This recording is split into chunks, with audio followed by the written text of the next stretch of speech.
Okay, hi everybody. Today we're going to be watching a student video who I think has shared that she will be using existential therapy for kind of a role play, real play session. So let's start watching that.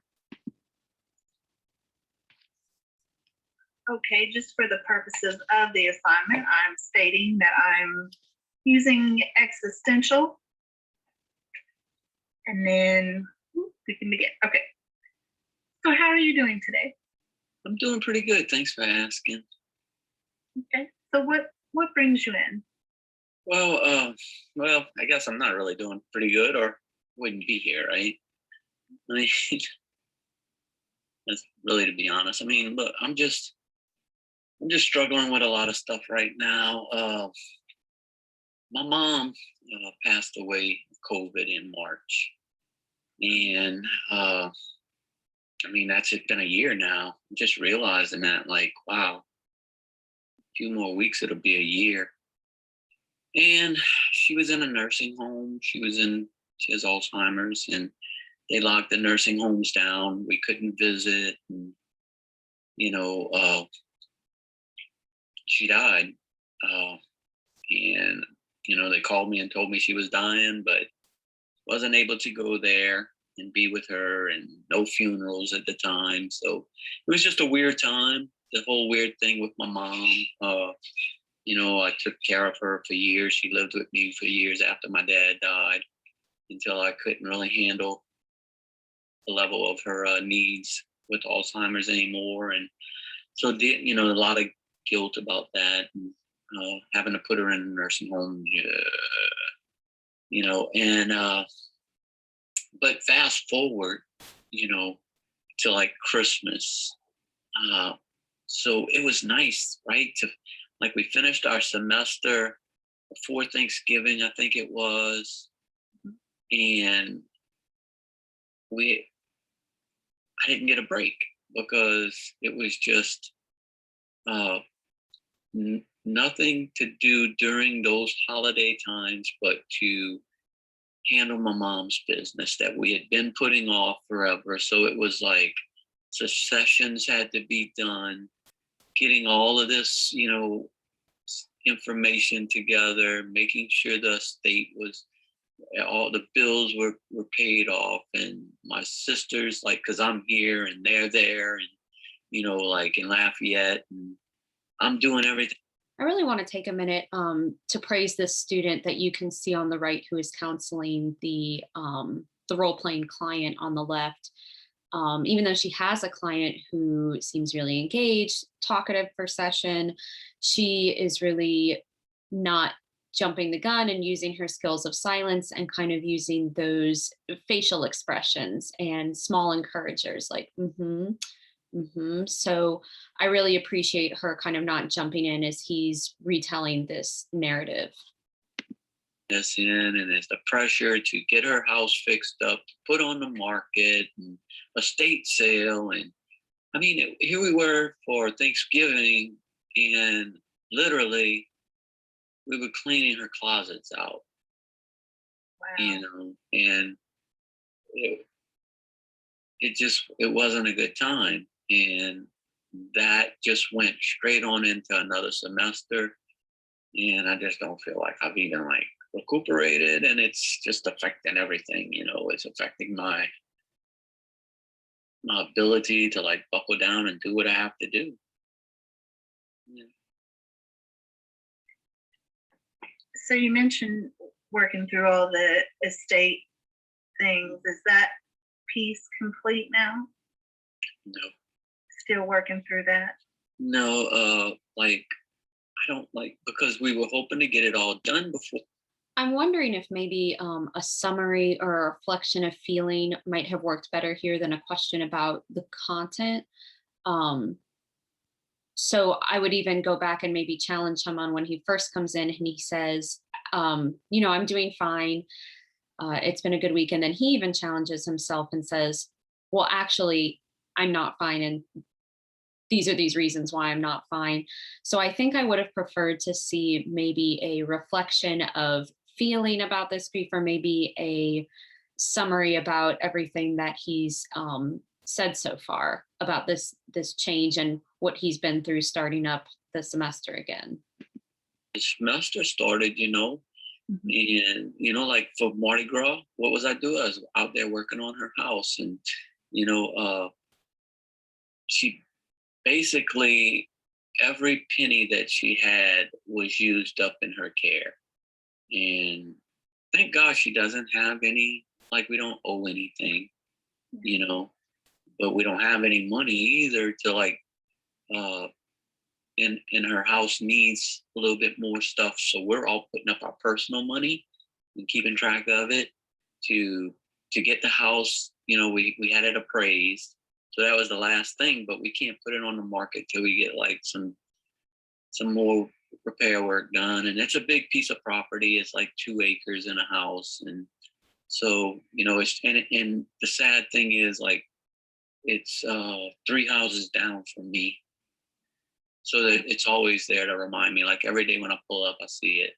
And it's like a constant reminder, like this big old albatross is still around my neck, It needs to be sold, We're paying utilities and that kind of stuff. And there's a lot of it's not done. It's always there. How does that tie into because in the initial description, I guess, you did talk a little bit about not being able to be with her at the end, Yeah. and not being able to fully care for her at the end. Yeah. But now you've kind of transitioned, to talking a lot more about the technicalities of when Yeah. someone passes. Yeah. So I'm just wondering, how are you feeling about the emotional side of things, or is it now kind of all tied together?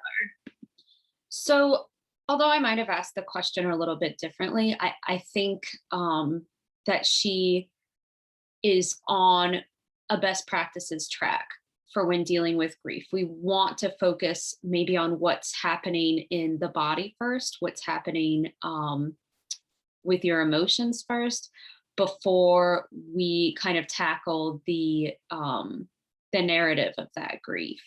So I'm noticing too that she kind of challenges him on that. About, you're speaking a lot about the technicalities, but I'm wondering about what are some emotions that are coming up for you.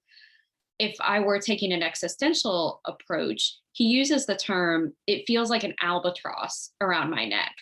So if I'm familiar with that story or where that metaphor is coming from, I might be more curious about, tell me how that story relates to you, or what is the meaning behind having that albatross around your neck every time you drive home. Um, and maybe again, instead of asking what are some emotions behind that, I might choose to use a reflection of emotion here to see if he confirms that emotion that I'm thinking he's feeling, or offers a challenge to that emotion that I'm offering. So let's see how he responds to that.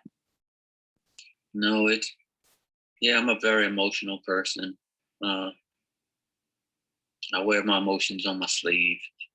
Most of I guess I can't hide it, but I'm not scared to cry in front of people either, and I have a lot of feelings. I'm sad. I'm hurt.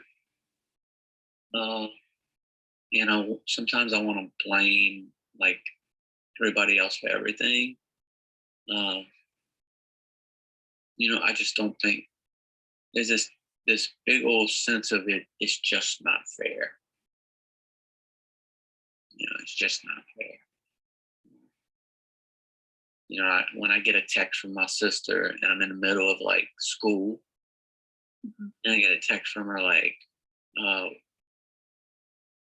what's the next step? What are we doing to, and I'm like, you're over there, I'm over here, I'm in the middle of class, leave me alone. But I love her, and she loves me. I mean, we're very close, but it's like, it's tough. Since you are here and the house is right next to you, do you feel like maybe you've got the lion's share No, I know I do. of the responsibility? Yeah, I know I do. I've always had the lion's share of the responsibility. That's just a fact. I mean, my mom lived with me after my dad had lung cancer, and he passed away in 2015. And I took care of him to the end. And my mom was already in the beginning stages, and I knew something was wrong with her. So I had power of attorney uh, for both of them, and she moved in with me because she couldn't live by herself. She lived with me for 2 years, and I mean, I fed her. I mean, me, not just me, like my wife.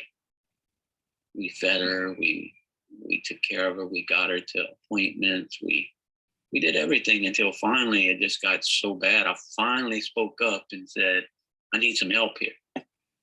But like they didn't have a clue. It's like barely visited.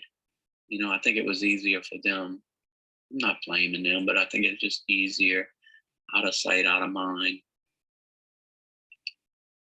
Then, my mom went over there, so they came and right away and like took her home with them to Lafayette. That lasted like all of 2 months. And then it was like, let's find a place to put her. And then when that didn't work out, it was like, well, let's move her back into her house over here. So which we did, and hired 24-hour sitters. So once again, I'm the one having to go over there, do all the logistics with the sitters every day, meds, all of that, pouring out about $13,000 a month in expenses, until it was gone. And then it was like, okay, now we have to do a nursing home. And, so yeah, I've always had the lion's share. So is that where you made a statement earlier about saying it's not fair. Mm. So what was that in referencing, I guess? So I do appreciate her maybe calling back to that statement. It's not fair. And what's the meaning behind that? So Viktor Frankl writes a lot about the inevitability of death. So maybe exploring that more from that theory based. But I'm wondering too, if she just would have kept with that statement. You mentioned before it's not fair, and then you silence after, instead of, so what is that meaning to you? Can you explain the meaning of that? Kind of just to see where he would have taken that. Cool, man. I guess I see other people going on, like when my dad died. And well, even like, I'll give you an instance, like my father-in-law. When my mother-in-law died, like since she died, he's been remarried twice. Like, and he's like going, he's like in his 80s, and he's just enjoying life and having a good time. And like my mom, she couldn't even grieve properly because she didn't even really fully comprehend that my dad had died. And then I became my dad to her. And that was all. And so, like, her friends, like, I guess they just couldn't really bear to see her like that. So they just gradually disappeared. And, I go to funerals and I see all these people remembering a life. And mom didn't even have that. We did a memorial service in November, where we were finally able to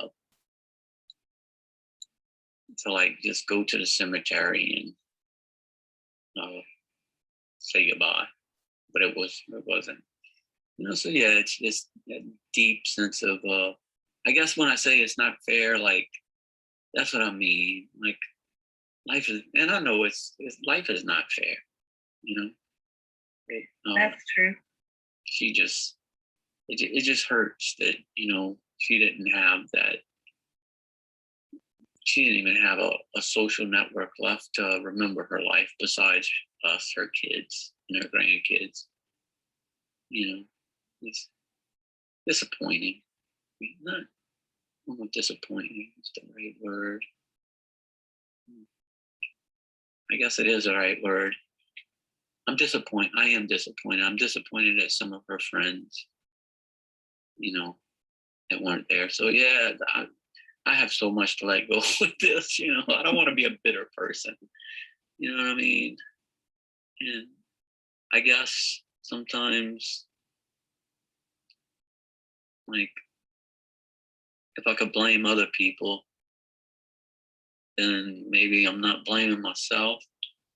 And then again, why am I blaming myself? I did everything I could, but then couldn't I have done more? You know? Yeah, I think we always question things, um, especially right now with all the interesting things that we have to do because of COVID. Yeah. That absolutely changes everything.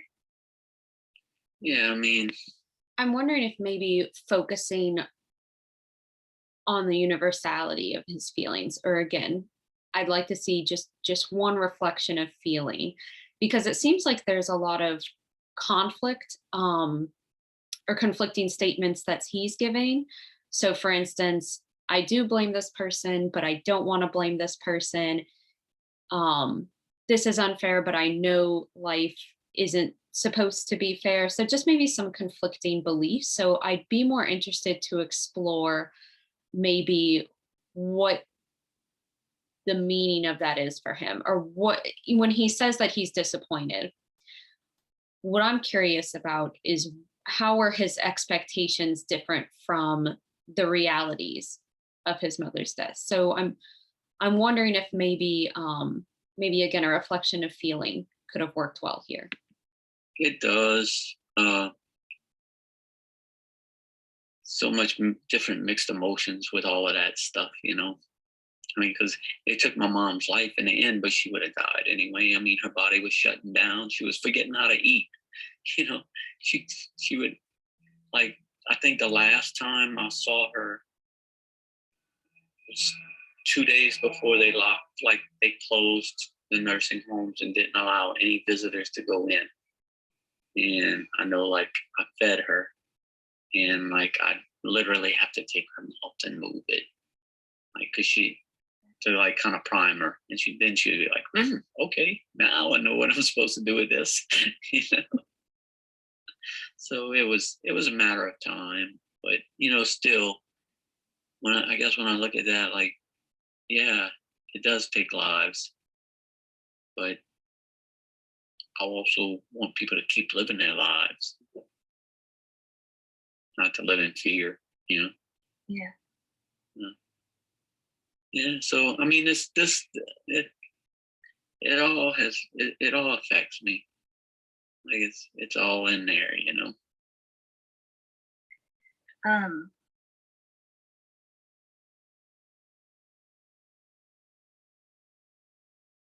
I guess one of the things I was thinking about is when you mentioned, her social network. Hmm. She didn't have much of a social network left Yeah. to kind of remember her, or that kind of reminds me of the meaning, I guess, that we leave behind when we move on. Mm. And do you feel like that's part of her memory, still having people here to keep that alive, I guess? Yeah. Oh, Hmm. yeah. Because she was. So I just watch those maybe compound questions, maybe rephrase that as an open-ended question so that he can explore the meaning for himself of what it means for somebody's memory to live on after death, or what it means to memorialize somebody, within his culture, within his family. So I think an open-ended question would have encouraged him to explore that on his own, rather than, do you think that this is a way to memorialize your mother? So let's see how he responds. It, it's hard to. it's hard to remember two moms because there's only one, but the one that's fresh and the one that like hurts is the one that was like consumed with dementia and Alzheimer's. But before that, she was a firecracker, you know. So again, not to focus too much on the client because this is really more about the student and their use of theory. But again, I'm hearing those conflicting statements of there's two moms, there's two conflicting feelings inside of me. So I think that would be an area to explore as well. French before she spoke English. She was a Cajun, and she could cook and she could sing and she was competitive and she lived for her grandkids and that like that seemed like it was forgotten. So almost like losing her twice in a sense. Mm. Yeah, we did lose her twice. You mentioned two moms. Yeah, so good call back to that that very meaningful, powerful statement of losing two moms. Yeah, we did lose her twice. We lost her before we lost her. Yeah. Yeah. Good point. Yeah. And that's hard when someone is still there in body, maybe, and in spirit, but they're just not who they were. Yeah. So that's a good reflection, maybe of content or a feeling. It's hard to live through somebody with that moment. So just using that reflection and using a moment of silence after to let him reflect on that. Yeah. Even like little things like things she once loved to eat. Oh, I hate that. Ugh, that's nasty. Like, what do you mean? It's like I remember the first time I took her, like when my dad died, I knew something was wrong with her, but I didn't have like a definitive answer. But I knew it was probably like dementia, Alzheimer's, something like that, because just, the way she would, I remember the first time we really recognized, and my dad covered for her. My dad hid it. And she put catfish in a gumbo. So we're like eating the gumbo, and all of a sudden there's like fish floating in it.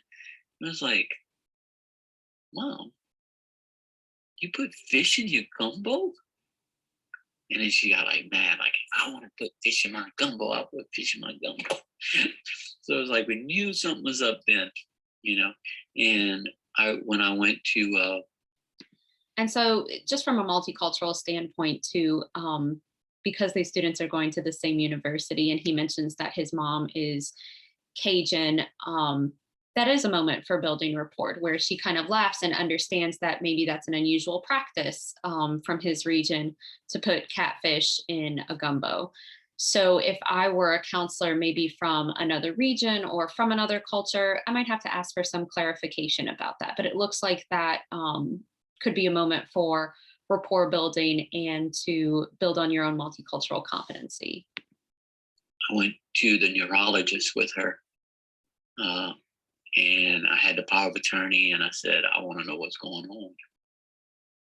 And so he told me, like he showed me the CAT scans and everything that they had done and MRIs, and he says, your mom has Alzheimer's. And she hadn't started any medications yet because, we didn't even know, like, I guess.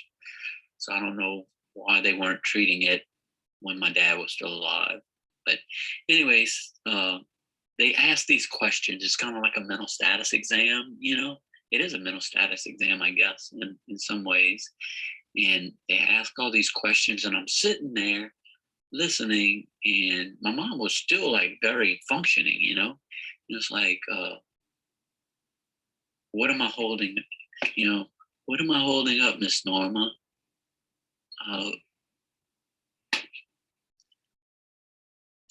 know what it is, but I just can't say it. Uh, just looking like I'm sitting in the wait, I'm sitting in a chair in the exam room. Um, what city do you live in? And she says, Ville Platte. Like, Mommy, you've been in Schriever for like 60 something years, you know? Uh, little things like that, and then like when, what season is it? And she didn't know what a season was, and I just, tears just started running down my cheek. And that's when we started losing her. It just gradually got worse. Yeah. So I'm interested as well in the content of the session, which is sometimes more difficult for students and even practice professionals to note over teletherapy. But several times he kind of uses his own body to tell the narrative. So he'll talk about, feeding his mom, and will use his own face to tell that story, or he'll hold up the pen to kind of narrate what was going on in the neurologist's office, or when he says that he was crying, he'll use his finger to denote, a tear. So I'd be interested to kind of explore that with him. Of I see you, touching your face when you do that, or I see you kind of acting these moments out. Um, I'm curious about that, or tell me more about that, just to kind of learn maybe what it's like for him to be in this moment, or to retell the story, because we know from a trauma informed approach, from a grief informed approach, we can still carry a lot of that grief in our bodies and in our actions. So I'd be curious to know the meaning behind some of those actions on screen. But again, difficult for students starting out, and even professionals, maybe to note those, or feel confident to note those over teletherapy. It's so hard. My mom also was an extremely fiery Cajun woman, Mhm. just kind of larger than life. And then she had something different, but it was a very quick turnaround like that. And she covered a lot of things up. And it just really, this lady was my rock. She was my, Mm. and Yeah. just to see them turn around and become the vulnerable one, Yeah. I think. Yeah. And I mean, Mom lived right there. So I'm curious about the purpose maybe behind this self-disclosure, especially from an existential viewpoint. So if we were practicing from a feminist or womanist lens, we might say she would be modeling what it looks like to go through a similar experience. But I'm not really seeing with this client that he needs this encouragement to continue telling this narrative. And especially with grief, my concern would be that her grief narrative would overshadow his grief narrative. And then the client might be thinking, okay, is she the one who, do I need to counsel her at this point? Do I need to comfort her at this point? And then when is it appropriate for me to start talking about my grief narrative again? So if I were supervising this student, I would just be curious as to the meaning, her own meaning behind sharing that self-disclosure. Um, so I think that that's definitely something that could be explored in supervision. And then also identifying any counter transference. Is there anything that's coming up for her when he's telling this grief narrative that could potentially interfere with the counseling process? So just some things to keep in mind. So this, she was just two houses down, Mom and Dad. I mean, I've been, me and my dad were in business together, so we were together every day. And Mom watched our kids, like she babysitted before they started school, and that, so very just close. And yeah, and like I think often, like every time I look over there, I've talked to my wife about it, like, I don't know if I can even stay here, you know. I wanted to keep the house, her house and property. I thought about doing that, like buying my sisters and brother out. And I was like, well, financially, because I'm still in school, I don't know if that's another thing. I'm already still paying for my house. I don't know if I want to take that leap. And then, my brother-in-law, who I'm very close to, like he's my best friend. He's like, you know, you need to let go. You need to let go. I'm like, yeah, but I can let go, but I still gotta look at it. And I mean, I've been on. I grew up there. I was 4 years old when we moved into that house, and Wow. so, and I'm 55, so I've been on the street for 50 years, and I'm gonna look over there, and somebody else is gonna be there, and I don't know. You know, I'm prepared to even move if it really becomes that uncomfortable, but hopefully, I'll just let it go. And So this is maybe the seventh time that he's mentioned, I need to let it go. This is what it looks like to let it go. But I'm curious to know actually what does that look like to let it go? And is that part of your goal or is somebody else encouraging that goal? So maybe an area for exploration. one thing. Like when we did the estate sale, I thought it would be hard, but it was actually pretty. It was actually pretty awesome to see people get excited about taking a piece of my mom and dad's property and like rehoming it. Like I didn't think I would feel that way, but just to see people get excited, like, oh, I love that piece of furniture, and oh, I'm gonna love this. Like I was like, oh, that's cool. You know, that was It's almost like another way of them continuing on. yeah, yeah, yeah, Somebody's going to take that little piece into their family, yeah, use it, love it, yeah, whatever it may be, furniture or whatever. yeah, And it's like those pieces continue mhm, to have, they're continuing to have an impact on people, even though they're gone. yeah, yeah. I had one of my friends actually that bought a lamp or something, and she sent a picture of it in her house, and she said, like she showed like the before and after picture with it and how good it looked, and she was like, "This like it's perfect right here." It's like, oh, mm, that was pretty cool. That is pretty cool. Yeah, So a minute ago too, I want to call back. That is a good reflection of meaning. What does it mean for somebody else to have this piece that they bought at an estate sale from your mom? What's the overall meaning of that? So good reflection of meaning with a rather difficult skill. It gets a new life. yeah, yeah. But I'm just tired. I'm emotionally tired, and it's affecting my education right now. I mean, I'm still doing good. Don't get me wrong. I maintain good grades. Got a 4.0. And man, that's important to me, and I don't want to screw it up.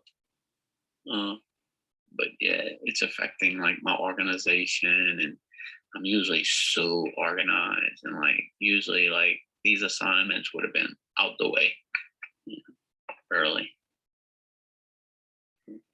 How is it affecting just your organization in general, with everything or just school? No, just school, really, because like uh, where I work at, it's very structured in the morning. Like when I work in addiction counseling, I have responsibilities that boom, they have to be done. And when I'm there, like when I get in there, I'm organized. I, from the time I walk in the door to the time I leave, I've got a day planner. Uh, I do Dr. Sonier's class, and I got a day planner. I know exactly what I'm doing when I'm at Nichols, and then so that's all like perfect. But then like and then I run. So like that's a daily thing for me. That's like my outlet, I guess. So I run every day. And but then I'm exhausted and I'm like, and it's like so overwhelming. And I'm like, okay, I'm procrastinating. Maybe I can take a 30-minute nap. Uh, maybe I'll be on Facebook for an hour instead of working on class assignment. Just anything, anything mindless. To give you a break. Yeah, to give me a break. So I understand the purpose of her initial question was maybe to assess other areas of his life that are affected by this. So he talks a lot about how school is important to him and why it's important for him to keep up these grades. So maybe a way that we could have rephrased that from a closed-ended question to an open-ended question is simply by asking, what other areas of your life are affected by your mother's death, maybe besides school? So inviting him to kind of come up with other examples or exceptions to the problem. I mean, I haven't had a break. Like I did 2 undergrad degrees. I started grad school, and I I, I went from graduation to the summer semester in grad school. Like I went from, you know, like a 2 week break between graduating and starting, and I haven't taken a break since. So it's been a long journey. I mean, I've been doing it since 2015, and without a semester off. Like I've never taken a summer off. Family went to Disney World, and I stayed home to do school. That's some Yeah, it's like serious commitment. yeah, I'm just, but I have to do something. I have to do something to get myself back on track. Like as far as this semester, I mean, there's time. So I do appreciate that reflection of meaning as well that she uses when he says his family went to Disney World and he stayed to work on school, where she reflects that's some serious commitment, or the meaning behind that is that you're seriously committed to school because you didn't go on this family vacation. I would have maybe replaced that with just oh, it sounds like that's a serious commitment, or it seems like that's a serious commitment, just to avoid maybe that value laden statement. I know what I have to do. Um, just kind of looking back over, the amount of focus and continuing work that you've been able to put into things, even when there's so much going on. What is it that motivates you? Mm. What in the past has helped you keep going like that?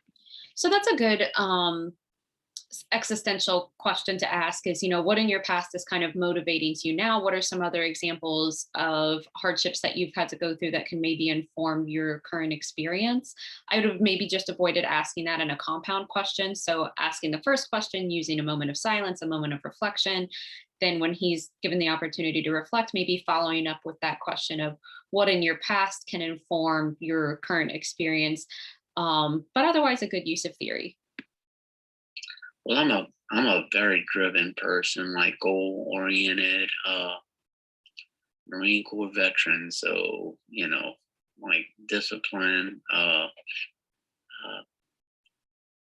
thrive on like accomplishments, pushing myself uh, to keep growing. I don't like to be stagnant. I don't know. Is that answer? Which I mean, what? Yeah. I'm just kind of curious about some of those inner resources, that you rely on.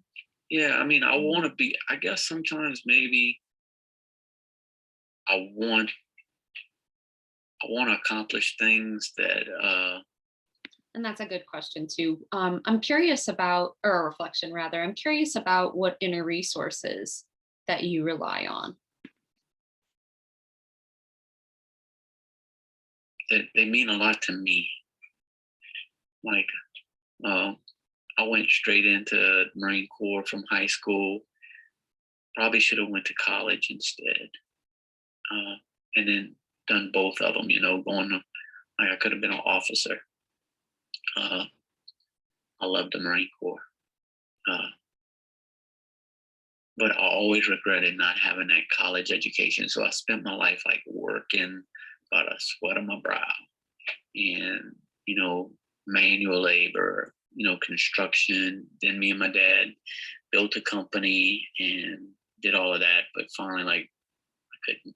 Like, this is what my body started giving out, you know. And it's like I just want to challenge myself to get this degree. And mental health was like a big curiosity to me. Something that like challenged my worldview Mhm. and made me realize I was wrong about a lot of things. And yeah, so it became a passion of mine, and it still is. Like, so definitely where I want to be. Definitely what I want to do. So it's that. And it's not just to get a degree to say, "Ooh, I've got a degree." Oh, I got a PhD. No, like, I really want uh, to help and make a difference in veterans' lives and people with addictions' lives and people struggling with depression, anxiety. I don't care what it is. People that are grieving. I just want to help. Yeah. So that motivates me. So I'm curious to see too if she'll tie this back to maybe former statements that he's made about his mother's death, about one of his goals is to quote um get over it. So maybe for him to form one of his goals is to form some meaning or understanding of her death, or just death in general. So I'm curious to see how maybe she'll relate this goal maybe to some other goals that are more related to the first topic he was speaking about in session. So you said that when something has meaning for you, Hmm. it's motivating. Yeah. That's how you kind of keep on track, Yeah. have that passion and interest, and like you have this desire to help people, and you are helping people already with the work that you're doing. Yeah. I guess I used to be a little different. Maybe Yeah. So overall, it seems like we were actually thinking the same thing of maybe one of his goals is to form, or one of the ways that he functions is to form meaning. So I maybe would have just rephrased it. It sounds like you help people every day. So help me to understand that. Help me understand how you're already achieving this goal. found I wanted to do something maybe that impressed somebody else, or was, like, well, look at me, look at that. But I mean, shoot, I'm 55. Like, I'm done with that. Like, it doesn't matter anymore. Like, those things are not important. I realize there's more important things. Yeah, we kind of change our worldview a little bit as we get older about what is important to us. Yeah. The things we've experienced, the things we've seen other people experience. Yeah. I think we just grow. It's like a living, breathing thing. Yeah, it is. And I think I can definitely understand, there's a point where people say, let things go, let things go. You still have to kind of feel it, work through it, and get done with it in your own time. Hmm. And I think sometimes you can let things go, but like the house being right there, it's hard. Yeah, it is. Have something, especially something physical, that evokes those feelings there all the time, especially when it becomes more of a monument to something that you don't have anymore. Mm. Then Yeah. Yeah, it's a constant reminder. So overall, a good portion of that video on psychoeducation, maybe about how society tells us to let go, but that looks different for everybody. And I misspoke earlier. So Yalom speaks about, the inevitability of death. So maybe making meaning out of that as well. Again, I am curious about what he said when he says let go. What does that actually mean? Does that mean to never speak about her again? Does that mean to not speak about her to family members? What does that look like within his family, within his culture, and how does that measure up to his expectations of what it looks like to grieve or to let go? I mean, it was like, honestly, after my mom died, and that's another thing. Like, it's 2 acres. I cut all the grass, like, cutting grass, and every week, out there cutting grass, and really the place, like, it kind of was like, I let it go. I let it go. I didn't have much help, but I let it go. And there was some rotten wood, and the flower beds all just like got out of control. And so that was one thing that we did as a family for the holidays. My brother came down, he lives in Oklahoma, and like, he just like, okay, let's grab the bull by the horn and go. And we just like worked on the outside of the house. We painted it, we cleaned it, cleaned up the yard, did all the flower beds and did all the repair work on the outside, fixed all the rotten wood. And so it was good, to see. And the neighbors, like, my neighbors were all like, come and help. So I'd be interested to see too, just coming from an existential viewpoint, again, that internal conflict where it almost seems like the phrase let it go has two different meanings for him. So there's the meaning of letting it go, I guess, in the sense that he's saying it would be a positive thing to maybe let go of his mother's death and maybe stop having an emotional reaction to it. But I'm also hearing this negative connotation of letting go, which is to let something go, to lose control over a situation. So he gives again the example or the metaphor of the house, of letting the house go and not keeping it up. So I'd be interested to explore that conflict as well. Out and everything. And so it was kind of like a good time, but it was a tiring time. It was like there was no celebrating things. Yeah, we had Thanksgiving meals and we had Christmas, but my sister's like cracking a whip, like, okay, Thanksgiving meal's done, let's get back out there and work. We only got so many days. Like, I just want to sit down and rest. Like, I just finished intro to practicums, like the hardest during class you'll ever take in the program. That's an absolute fact. Yes. So do you feel like you'll feel any more rested, or like you can have some downtime when that's resolved? The house, the estate, those kind of things. Because you haven't really had time to process the emotions fully because you literally don't have time. Yeah. So two things on here. So I paused in between maybe that compound question where she says, do you think that you will have time after you complete with the house? So again, maybe a rephrase to an open-ended question might be, when do you think that I guess that's a close-ended question, or just what's a time that you see where you will be able to relax? And I also noticed maybe her body posture become a bit more casual when he brings up practicum, and she says, yes, that absolutely is. She puts her hand on her face too. So I'm interested, if I were doing supervision with her, I'd just be interested to explore maybe that moment right there.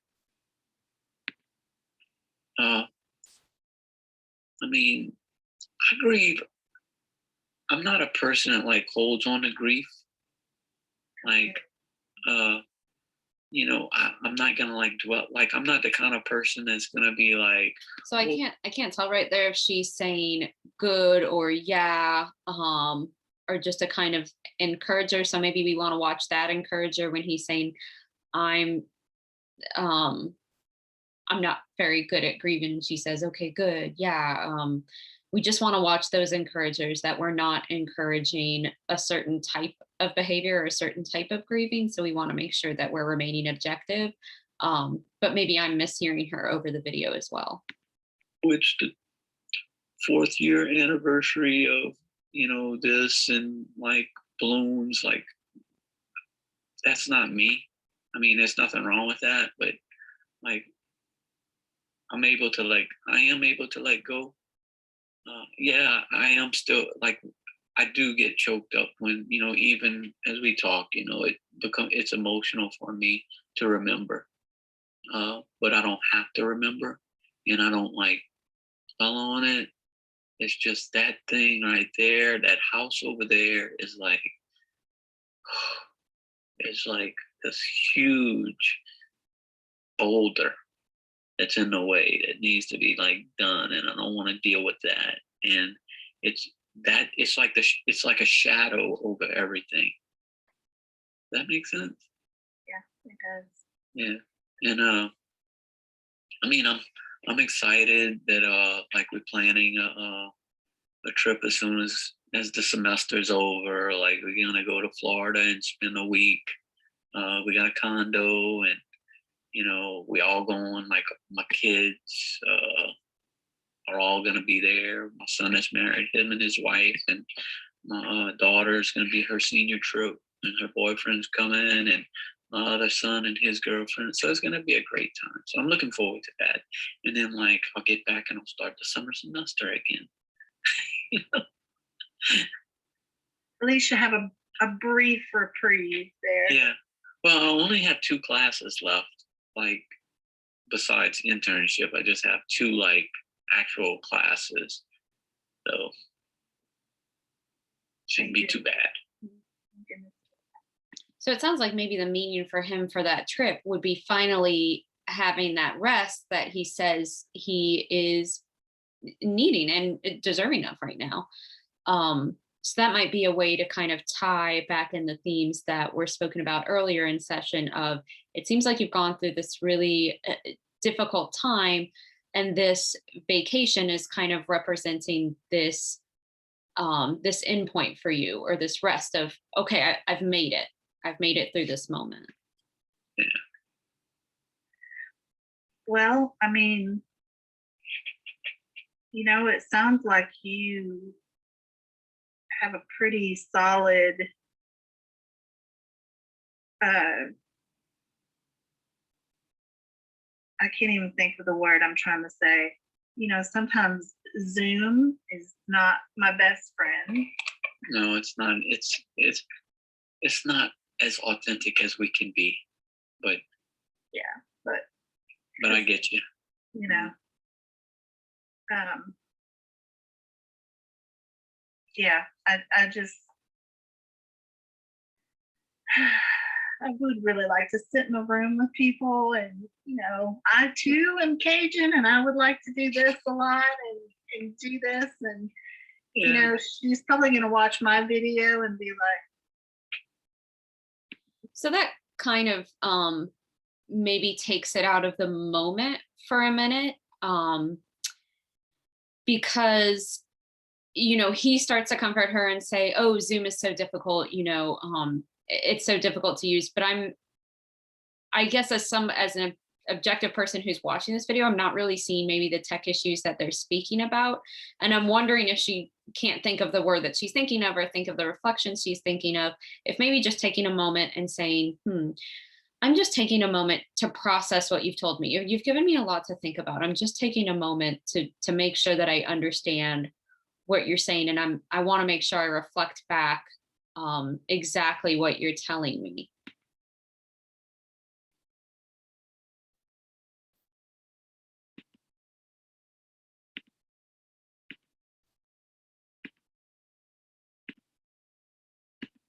best friend. No, it's not. It's it's not as authentic as we can be. But Yeah, but I get you. you know, yeah, I just I would really like to sit in a room with people, and I too am Cajun, and I would like to do this a lot, and do this, and Yeah. she's probably gonna watch my video and be like, no, No, you're great. but So this is kind of taking me out of the moment for a minute where she talks about maybe her own struggles with Zoom, or about just that experience of providing teletherapy. And as you can see in the session, the effect that that sometimes has on the client, even if the client is a fellow student and it is a role play, it kind of takes you out of the moment. And it seems like he now feels the need to bring this comfort, or just say, hey, it's okay, it's still working out, which I do want to remind students that it is. I'm not really seeing maybe the technical issues that that they're discussing. And I would also encourage students, if they really do need a moment or can't think of the reflection, that it's perfectly fine to tell the client that, and you can say, hey, I'm just taking a minute to process what you've told me, because I want to make sure that I give you the best reflection possible, or I want to make sure I understand exactly where you're coming from. So that can kind of give you a moment to process and maybe provide a reflection or a summary. it sounds like you just keep going and going and going, and no wonder you're tired. Mhm. No wonder Yeah. you're tired. Yeah. And that's not, and I'm not even mentioning like all this like civic organizations and stuff that I'm involved in. Yeah. But it also sounds like you're, from what you said, you don't do things halfway, No, and I try not to. you don't do things unless there's meaning and passion behind it, and that's kind of what keeps you going. Yeah. So So that's a good challenge too, right there. If you're telling me this, but I'm also hearing that that's also what motivates you. So that might be something to explore next session as well. Is um, it seems like he gets a lot of motivation from staying busy, but is it also hurting his mental health or physical health in the long run? So it would be interesting to see where they go from here. we're always a lot stronger than we think we are, I think. But even agree the with that. strongest person needs a little rest, needs a little reprieve. Yeah. Need to figure that out.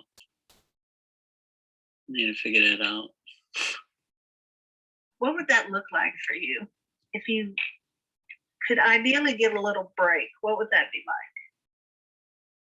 Mm. Good question.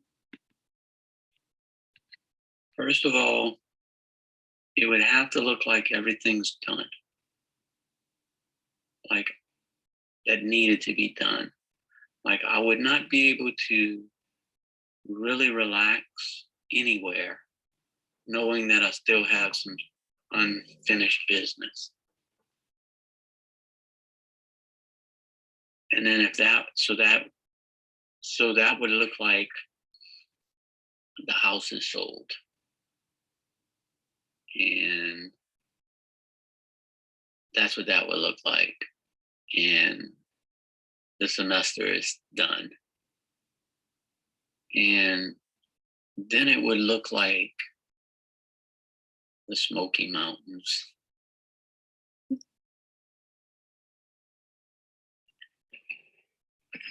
cup of coffee and maybe like a swing in a cabin in the mountains. That's what it would look like. That And, sounds like, fantastic. no schedule, like no tourist traps, just, I love the mountains. Like, take me to Gatlinburg and I'm happy. Put me in the mountains somewhere there. I'm ready to go.